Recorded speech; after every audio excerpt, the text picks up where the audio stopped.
Bueno, así que el título ya un poco lo conté. La idea es contar un enfoque práctico.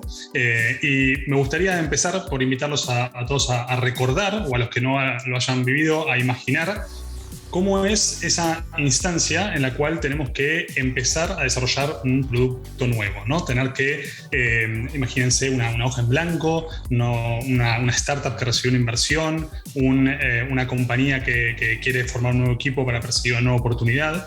Y muchos podemos pensar que, bueno, con ese dinero que tenemos, con esa hoja en blanco, es la experiencia, digamos, del producto ideal. Es el momento en el cual queremos realmente tener la oportunidad de captar un usuario, hacer algo muy innovador. Si recuerdan esa experiencia, y los que la tengan ahí presente, o los que se la pueden imaginar, puede parecer una experiencia linda, pero la realidad es que estadísticamente sabemos que el 70% de esas nuevas iniciativas con ese enfoque o más termina fallando, ¿no?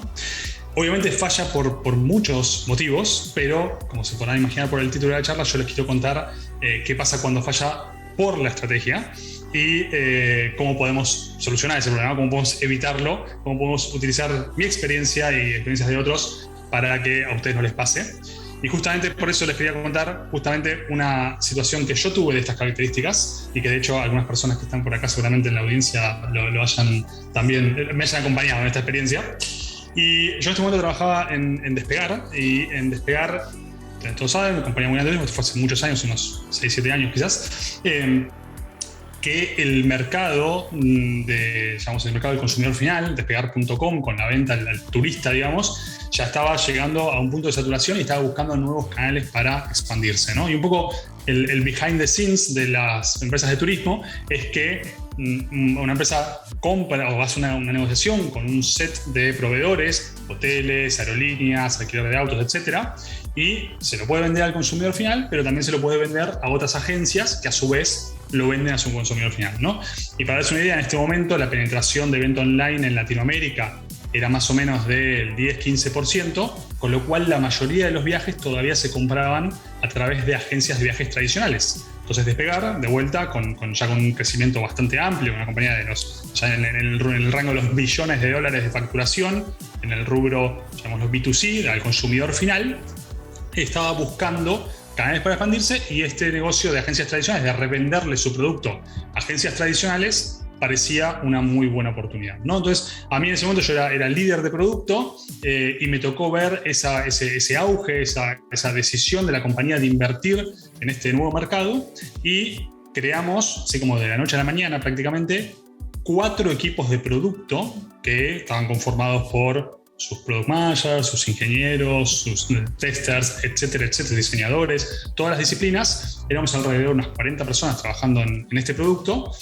que empezamos a buscar cómo perseguir esa ambición que tenía Despegar, obviamente no solo con esa ambición, sino también con un posicionamiento grande de mercado y con una inversión fuerte en los recursos que estaba poniendo para eso, ¿no? Entonces, digo, bueno, ¿qué tenemos que hacer para conquistar este mercado? Lo primero que tenemos que hacer, obviamente, es tener producto a la venta, ¿no? Entonces, construimos un flujo de venta de aviones, o mejor dicho, de pasajes de avión, flujo de venta de alquiler de habitaciones de hotel, de actividades, de alquiler de autos. También, obviamente, como Despegar, una empresa que tenía presencia regional, empezamos a hacer la expansión a diversos países, y esto no solo éramos nosotros con el equipo de producto, que éramos grandes, sino que también se creó una fuerza comercial y de operación muy grande. Imagínense, vendedores yendo puerta a puerta a lo largo de Latinoamérica a tratar de convencer a estas agencias que nos compren producto a nosotros.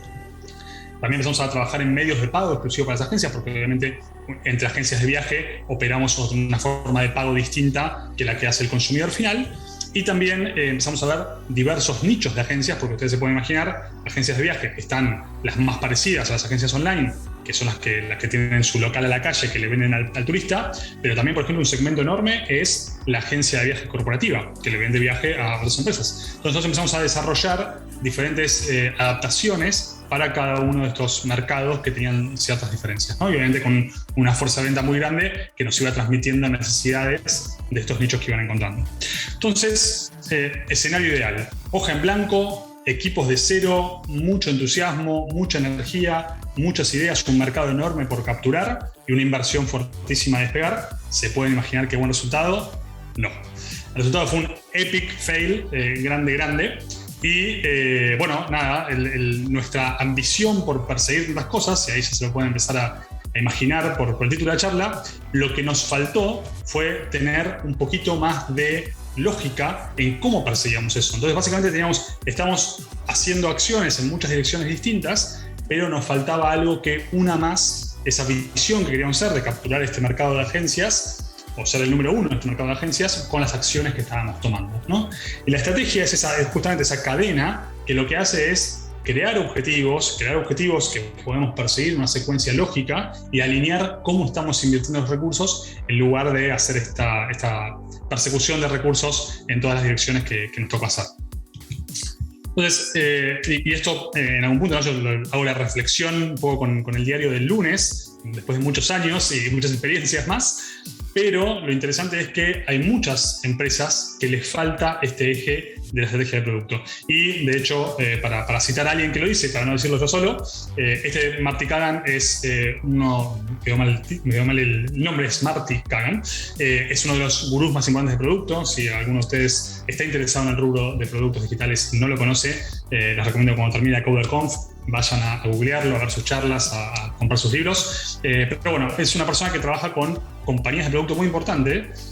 Y así todo es un consultor, y así todo dice que notablemente la mayoría de las organizaciones de producto con las que se encuentra ni siquiera tiene una estrategia de producto. No es que la estrategia de producto sea mala, es que ni siquiera existe, ¿no? Entonces, la verdad que es un pain que sufrimos muchos, y de vuelta, ¿no? Estamos pensando imagínense yo, en el lugar que estaba, era responsable de definir cómo teníamos que invertir todos esos recursos que Despegá estaba poniendo a disposición, con lo cual es un problema bastante severo no saber cómo encarar.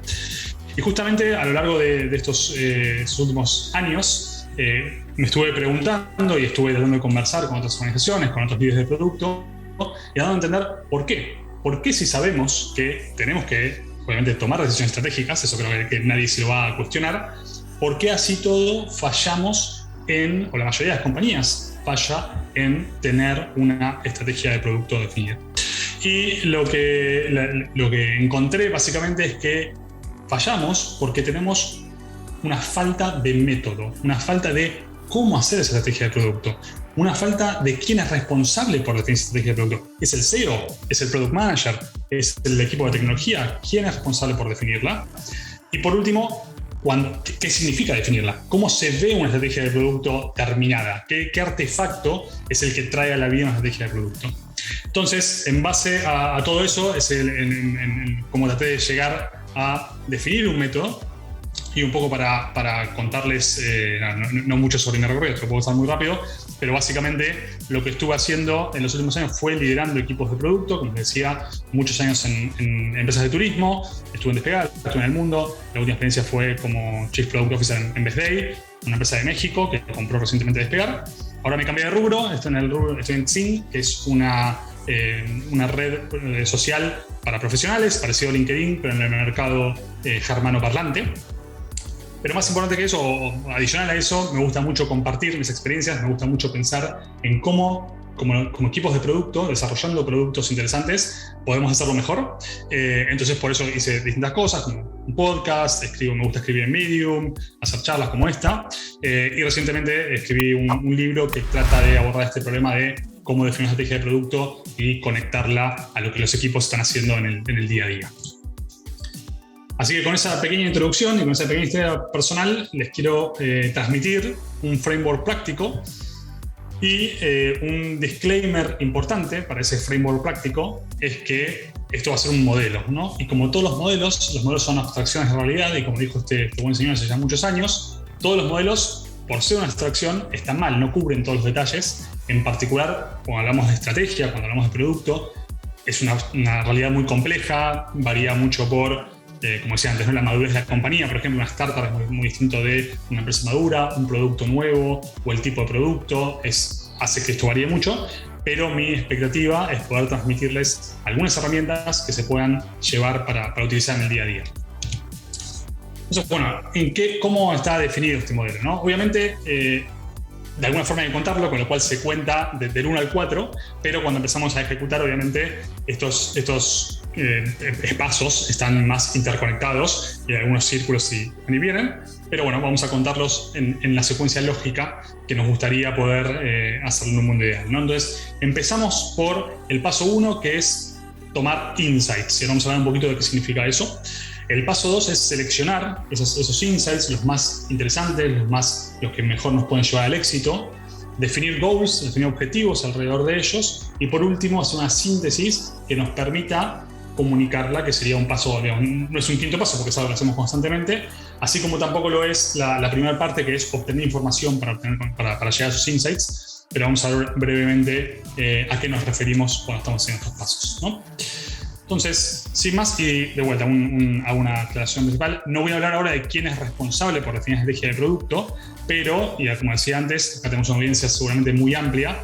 En general, todos los equipos que están trabajando en productos digitales tienen muchas disciplinas que los componen, y la verdad es que todas las disciplinas pueden aportar a la definición estratégica. Entonces, el enfoque de lo que vamos a hablar ahora está orientado a que todos ustedes entiendan cómo sería un proceso de definir estrategia y que cada uno pueda aportar desde su rol, ¿no? Entonces, esperaría que esto les sirva realmente a todos, no importa el rol que tengan, inclusive si es un rol de marketing, por ejemplo, está un poco más afuera del producto en sí, pero que obviamente es un stakeholder importante y tiene un qué decir y un cómo definir la estrategia de producto. Habiendo dicho eso, pasemos al primero de los pasos que son los insights. Y como les decía, el insight es una palabra en inglés que no tiene ninguna buena traducción al español, así que pido disculpas de antemano, pero también se ha convertido un poquito en un buzzword, en una palabra que usamos así para definir cualquier cosa. Entonces les quiero decir a qué me refiero yo cuando hablo de insights. Y en principio para mí un insight es un descubrimiento accionable. ¿Qué significa eso? Es algún problema que detectamos, una tendencia, una oportunidad de una necesidad de usuario que no está satisfecha, que si accionamos sobre ella, si buscamos, lo tomamos como camino para definir una solución, cuando lo implementemos podemos cambiar radicalmente el juego, podemos tener un éxito muy fuerte, podemos tener un impacto muy fuerte en el negocio y en la vida de los usuarios. Y sobre todo, ¿por qué son importantes? Porque como decía antes, en general nos solemos perseguir la primera idea que se nos viene a la cabeza, o hacer lo que dice el CEO, o hacer lo que dice el founder, y en general eso lo que nos lleva es estar persiguiendo corazonadas, lo que creemos que es más importante sin tener bases sólidas para definirlo. Y obviamente nosotros como equipos de producto que estamos tratando de llegar a ese éxito de mercado, la forma que tenemos de determinar cuál es el camino mejor es estar basándonos en esos descubrimientos, en las oportunidades que encontramos en el camino, que sabemos que tienen raíces que definen el éxito que vamos a tener. Pero para definirnos en un poquito más de claridad, me gusta usar una matriz de 2x2 que creo que ayuda a clarificar qué hablo yo como insight. Y podemos definirlo en dos ejes, como está acá. El de abajo vemos que tenemos hacia la derecha más lo que está orientado a los clientes, o sea, qué pasa en el comportamiento de los clientes que puede llevarnos a un insight, versus lo que está más relacionado con el negocio, en cómo operamos, el modelo de negocio, etcétera, que es más interno hacia la compañía en sí. Y por otro lado, tenemos oportunidades que son más externas de lo que está pasando en el mercado versus las que son internas, de lo que está pasando más en nuestro ecosistema. Entonces, tomando esa matriz, puedo contarles que, y seguramente parezca obvio, generalmente cuando se usa insights, así como esas palabras que se suelen decir como insight estratégico, pensamos en lo que está externo y de cara al consumidor, ¿no? Una nueva tendencia del mercado, un nuevo comportamiento de los clientes. Y podemos pensar, por ejemplo, en, hace varios años ya, los servicios de streaming, cómo capturaron a todas las masas y cómo derrocaron a grandes compañías que estaban ahí dando vueltas, gracias a ese nuevo comportamiento del cliente y obviamente a la tecnología de atrás que lo avalaba. Pero yo digo que en general hay muchos otros y esos son los más escasos. En general los que solemos encontrar suelen estar un poco más cercanos a realidades nuestras. Por ejemplo, un ejemplo relacionado al cliente, pero además interno del producto, podemos pensar en los primeros días de Facebook, cuando tuvieron un insight en el cual vieron que si un usuario tenía más de 7 amigos en los primeros días o semanas de actividad, era mucho más probable que se convierta en un usuario estable, o sea, que sea retenido y que sea un usuario por mucho tiempo. Y gracias a ese insight empezaron a modificar el producto para que rápidamente puedan llegar a esos 7 amigos y con eso tuvieron un boom de crecimiento. Si pensamos más desde el lado de interno al negocio, por ejemplo, podemos pensar me gusta usar siempre el ejemplo de AWS, en el cual era una capacidad interna que tenían, que obviamente la necesitaban por su propia operación, por el tamaño de su operación, pero que al exponerlo como un modelo de negocio, lograron obviamente crear prácticamente una industria nueva. Entonces, bueno, el último ejemplo para hablar de algo externo, pero relacionado al modelo de negocio, puedo dar el ejemplo de cuando se creaban las aerolíneas low cost, que obviamente ahora parece algo de todos los días, pero en su momento había solo compañías tradicionales que sabían que el precio era el factor más fuerte y tenían una guerra de precios constantemente, pero las compañías low cost detectaron eso y dijeron vamos a eliminar todo el resto de los servicios para concentrarnos solo en eso, y así crearon algo que estaba muy relacionado con su modelo de negocio, cómo hacer el modelo de negocio para tener precios más baratos, y así capturaron una tendencia fuerte en el mercado. Bueno, eso solo para darles una idea de qué puede llegar a ser un tipo de insight, para que vean que hay muchos tipos. Pero lo más interesante es que tenemos herramientas para hacerlo, y un poco lo que no dije, que me gustaría hacer en este momento, es que vamos a seguir este proceso de estrategia con cómo podríamos haberlo hecho en el ejemplo que les contaba de Despegar, de vuelta, para hacerlo más tangible y para que ustedes se puedan llevar algo que puedan hacer un paralelismo, ojalá, en su trabajo del día a día. Entonces, en el ejemplo de agencias, podemos usar este framework, que este framework viene del libro Blue Ocean Strategy, un libro muy bueno, muy recomendable. Y lo que propone este método es dividir nuestra propuesta de valor en los atributos más importantes para el cliente y compararnos contra nuestros competidores. Entonces, en este caso podemos tener, por ejemplo, el precio, cuán fácil es comprar, la flexibilidad que tenemos, los medios de pago que podemos ofrecer, y podemos comparar nosotros, en este caso Despegar, contra las mayores tradicionales, que son las que habitualmente le venden a agencias de viajes, contra el contrato directo que una agencia de viaje puede hacer con un hotel o una aerolínea, ¿no? Entonces, si comparamos en eso, un ejemplo muy fácil es decir, si la agencia de viaje va y contrata directamente al hotel, seguramente, como no tiene una comisión de por medio, tenga un precio mejor. Entonces, a nivel precio, es la oferta más conveniente.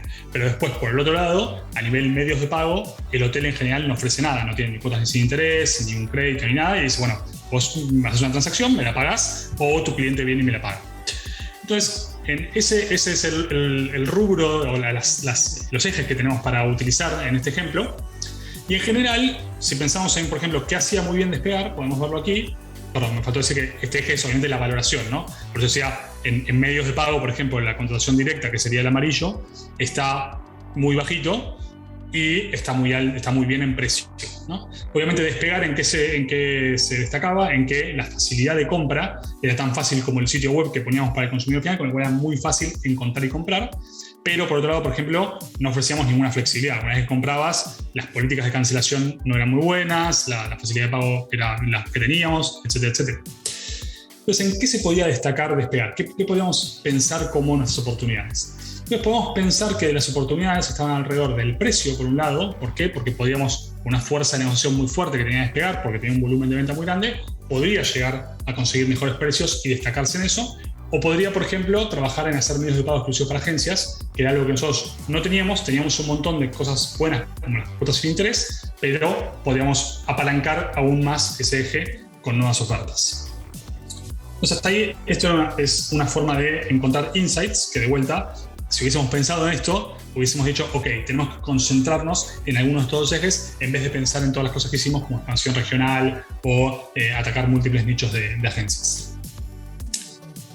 Hasta ahí espero que vayamos bien, y vamos a pasar entonces, una vez que tenemos los insights, a la etapa de seleccionar, ¿no? Y lo más importante de seleccionar es que cuando pensamos en seleccionar, posiblemente ustedes piensen en lo que me da más valor versus lo que me cuesta menos esfuerzo construir. Y cuando pensamos en estrategia, eso es un no. Esa no es la forma de seleccionar. La forma de seleccionar cuando pensamos en estrategia es pensar en el foco la diferenciación que queremos construir, cómo queremos posicionarnos ante nuestros clientes. ¿Por qué me van a elegir a mí en vez de elegir al que está al lado? Y eso, en general, algunos títulos que se usan puede ser la ventaja competitiva o la diferenciación estratégica, suele tener muchos nombres, y bueno, son palabras muy teóricas, pero al final del día es en qué me voy a destacar yo y por qué yo voy a ser mejor que mis potenciales competidores en eso, ¿no? Entonces, por ejemplo, este libro que está acá es el libro Good Strategy, también muy buen libro de estrategia, muy recomendable a los que les interesa el tópico, pero en definitiva todos los gurús de estrategia dicen, la estrategia se trata de seleccionar esas una o dos cosas que realmente van a hacer una diferencia, que te van a poner en un lugar diferencial de los competidores y le van a mostrar a tus clientes, tus potenciales clientes, por qué elegirte a vos. Un ejemplo muy lindo que me gusta contar, que es también de historia de Netflix, está en el libro That Will Never Work, que en español debe ser Eso Nunca Funcionará, si no me equivoco. Es de uno de los primeros fundadores de Netflix. Y lo que cuentan es que en un momento ellos tenían un doble modelo de negocio. Vendían DVDs y alquilaban DVDs previo al streaming. Y se acercó a Amazon también, imagínense esto hace 20 años, Amazon todavía muy chiquito, para comprarlos, porque querían iniciar su negocio de venta de DVDs. Y al final, como todos sabemos, esa transacción nunca ocurrió, pero lo que se dieron cuenta en ese momento es que nunca iban a poder competir con Amazon en venta de DVDs. Entonces decidieron tirar a la basura ese modelo de negocio para focalizarse y posicionarse estratégicamente en alquiler de DVDs por mail. Y ¿qué es el corolario de la historia? Es que en ese momento la venta de DVDs era el 90% de sus revenues. Entonces, a eso me refiero cuando digo no es la oportunidad versus el esfuerzo, es claramente el posicionamiento que queremos lograr. Entonces, una forma muy interesante de hacer eso es pensar en qué puede fortalecer mi core business, ¿no? Mi negocio principal. Entonces, alguien que lo hace muy bien es Apple. Por ejemplo, si piensan por ejemplo en Samsung, que vende todos productos separados, muy distinto a cómo lo hace Apple, en el cual tenemos la plataforma Apple con todos los dispositivos que tenemos. ¿Y por qué Apple puede lanzar exitosamente Apple Music? Porque obviamente cuando lanza el producto lo tiene automáticamente disponible en billones de equipos que tiene ya distribuidos alrededor del mundo.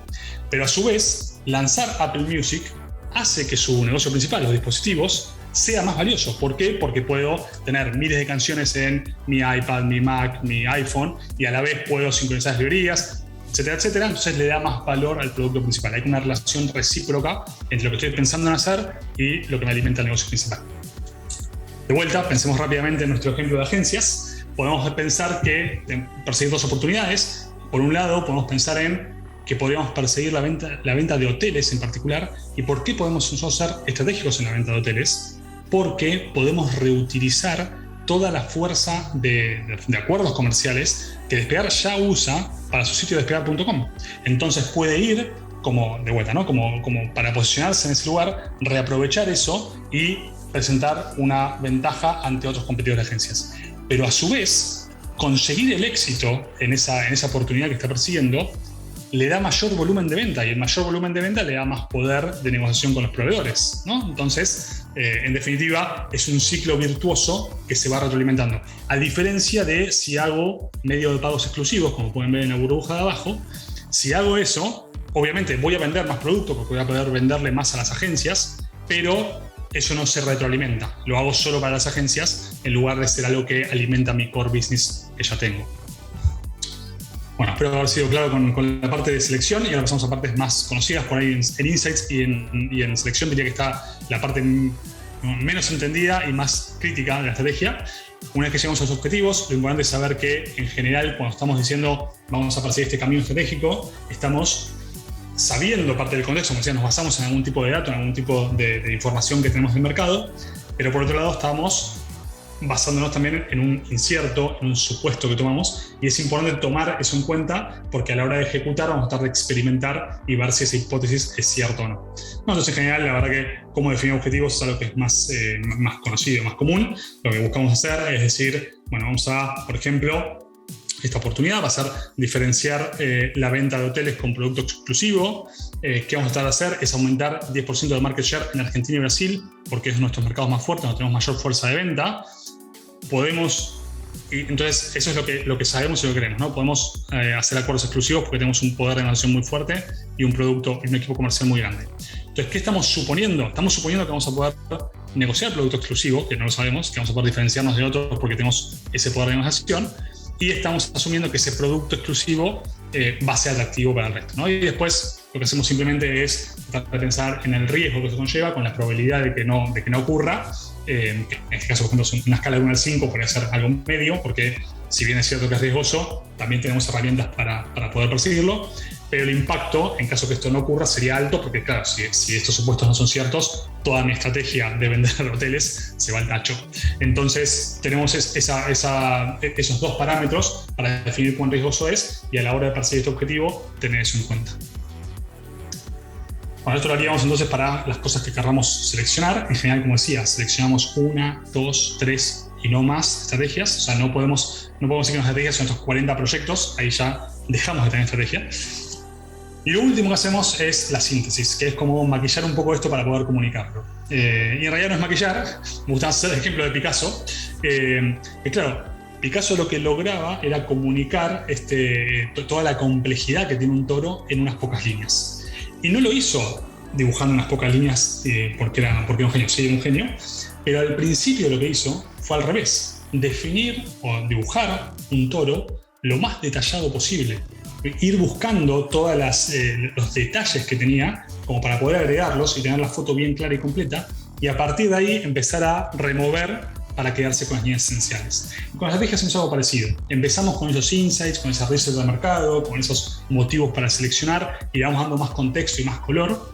Y una vez que lo tenemos, tratamos de reducirlo. Y a mí, yo siempre digo que no importa el formato, me gustaría que lleguemos a one-pager. ¿Por qué un one-pager? Porque podemos colgar en las paredes de oficinas en el 2019, en el 2021 por ahí podemos poner nuestros dashboards de la herramienta colaborativa que más les guste, pero en definitiva tenemos algo que es fácil de ver y comunicar, y lo que hace es atar a los equipos a lo que estamos haciendo en el día a día, ¿no? Entonces tenemos, por ejemplo, el modelo del kernel, que vuelve al libro que les contaba antes, Bad Strategy, Good Strategy, y a mí el modelo que particularmente me gusta, porque me parece muy sencillo, es un modelo de drivers, en el cual definimos estos 2 o 3 drivers estratégicos. A cada uno de ellos les ponemos el objetivo que está persiguiendo y después algunas líneas de por qué es importante. Y para completar mi modelo, mi ejemplo de despegar, mi ejemplo de las agencias de viaje, estábamos buscando una diferenciación en hoteles como eje estratégico. ¿Por qué? Porque nos iba a dar un 10% más de market share en los mercados que ya estábamos operando. Y el motivo de elegir ese driver estratégico era que aprovechamos el asset que teníamos, que era la fuerza de ventas y el producto existente, o los acuerdos existentes, generando una diferenciación en uno de los drivers principales, los insights principales, que era el precio, ¿no? El precio era donde podíamos generar una diferenciación a través de estos acuerdos exclusivos.